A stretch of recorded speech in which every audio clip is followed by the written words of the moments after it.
17 L'Immaculée Conception, sur la commode de noyer, souriait tendrement, du coin de ses lèvres minces, indiquées d'un trait de carmin. Elle était petite, toute blanche. Son grand voile blanc, qui lui tombait de la tête aux pieds, n'avait, sur le bord, qu'un filet d'or, imperceptible. Sa robe, drapée à longs plis droits sur un corps sans sexe, la serrait au cou, ne dégageait que ce cou flexible. Pas une seule mèche de ses cheveux châtains ne passait. Elle avait le visage rose, avec des yeux clairs tournés vers le ciel, et elle joignait des mains roses, des mains d'enfant, montrant l'extrémité des doigts sous les plis du voile, au-dessus de l'écharpe bleue, qui semblait nouée à sa taille debout flottant du firmament. De toutes ces séductions de femmes, aucune n'était nue, excepté ses pieds, des pieds adorablement nus, foulant l'églantier mystique. Et, sur la nudité de ses pieds, poussaient des roses d'or, comme la floraison naturelle de sa chair 2 fois pure. « Vierge fidèle, priez pour moi » répétait désespérément le prêtre. Celle-là ne l'avait jamais troublé. Elle n'était pas mère encore, ses bras ne lui tendaient point Jésus, sa taille ne prenait point les lignes rondes de la fécondité. Elle n'était pas la reine du ciel, qui descendait couronnée d'or, vêtue d'or, ainsi qu'une princesse de la terre, portée triomphalement par un vol de chérubins. Celle-là ne s'était jamais montrée redoutable, ne lui avait jamais parlé avec la sévérité d'une maîtresse toute puissante, dont la vue seule courbe les fronts dans la poussière. Il osait la regarder, l'aimer, sans craindre d'être ému par la courbe molle de ses cheveux châtains, il n'avait que l'attendrissement de ses pieds nus, ses pieds d'amour, qui fleurissaient comme un jardin de chasteté, trop miraculeusement pour qu'il contentât son envie de les couvrir de caresses. Elle parfumait la chambre de son odeur de lit. Elle était le lit d'argent planté dans un vase d'or, la pureté précieuse, éternelle, impeccable. Dans son voile blanc, si étroitement serré autour d'elle, il n'y avait plus rien d'humain, rien qu'une flamme vierge brûlant d'un feu toujours égal. Le soir à son coucher, le matin à son réveil, il la trouvait là, avec son même sourire d'extase. Il laissait tomber ses vêtements devant elle, sans une gêne, comme devant sa propre pudeur. « Mère très pure, mère très chaste, mère toujours vierge, priez pour moi. » balbutia-t-il peureusement, se serrant aux pieds de la Vierge, comme s'il avait entendu derrière son dos le galop sonore d'Albine. « Vous êtes mon refuge, la source de ma joie, le temple de ma sagesse, la tour d'ivoire où j'ai enfermé ma pureté. Je me remets dans vos mains sans tache, je vous supplie de me prendre, de me recouvrir d'un coin de votre voile, de me cacher sous votre innocence, derrière le rempart sacré de votre vêtement, pour qu'aucun souffle charnel ne m'atteigne là. J'ai besoin de vous, je me meurs sans vous, je me sens à jamais séparé de vous, si vous ne m'emportez entre vos bras secourables, loin d'ici, au milieu de la blancheur ardente que vous habitez. Marie conçue sans péché, anéantissez-moi au fond de la neige immaculée tombant de chacun de vos membres. Vous êtes le prodige d'éternelle chasteté. Votre race a poussé sur un rayon, ainsi qu'un arbre merveilleux qu'aucun germe n'a planté.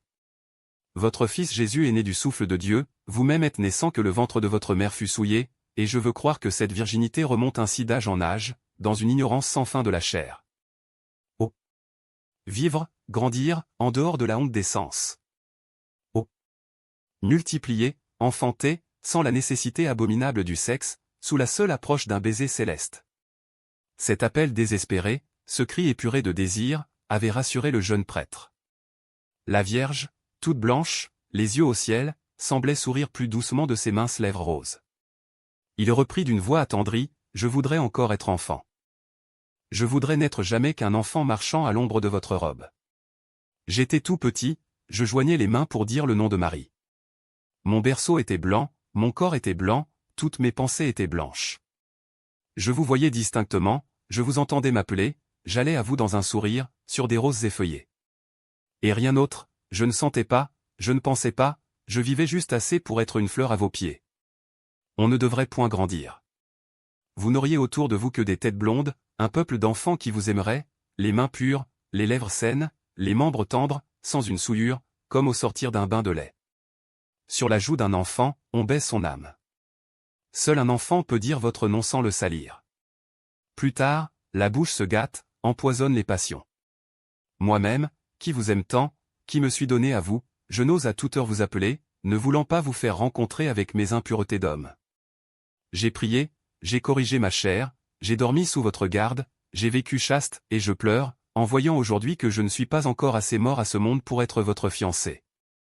Ô Marie, Vierge adorable, que n'ai-je 5 ans, que ne suis-je resté l'enfant qui collait ses lèvres sur vos images. Je vous prendrai sur mon cœur, je vous coucherai à mon côté, je vous embrasserai comme une amie, comme une fille de mon âge, j'aurai votre robe étroite, votre voile enfantin, votre écharpe bleue, toute cette enfance qui fait de vous une grande sœur. Je ne chercherai pas à baiser vos cheveux, car la chevelure est une nudité qu'on ne doit point voir, mais je baiserai vos pieds nus, l'un après l'autre, pendant des nuits entières, jusqu'à que j'aie effeuillé sous mes lèvres les roses d'or, les roses mystiques de nos veines. Il s'arrêta, attendant que la Vierge abaissât ses yeux bleus, l'effleura au front du bord de son voile.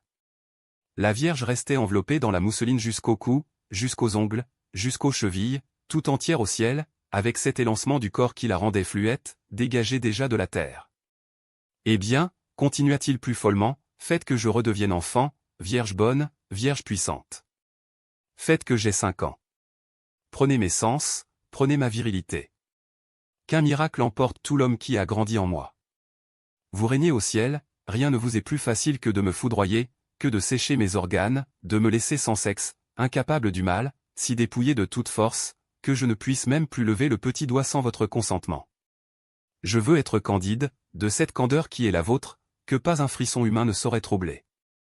Je ne veux plus sentir ni mes nerfs, ni mes muscles, ni le battement de mon cœur, ni le travail de mes désirs.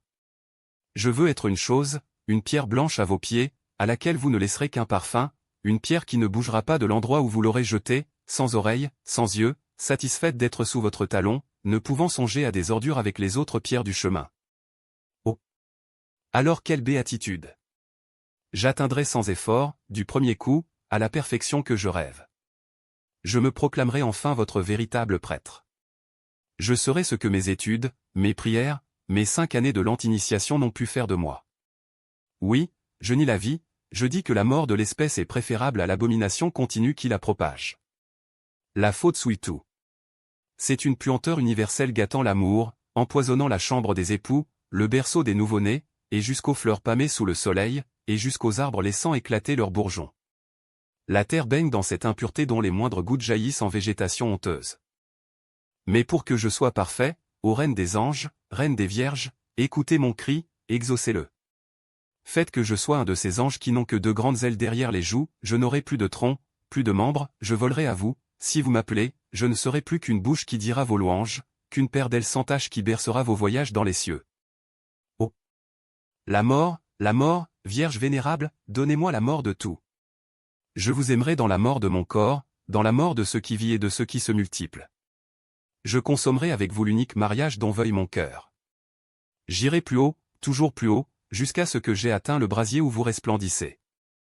Là, c'est un grand astre, une immense rose blanche dont chaque feuille brûle comme une lune, un trône d'argent d'où vous rayonnez avec un tel embrasement d'innocence, que le paradis entier reste éclairé de la seule lueur de votre voile.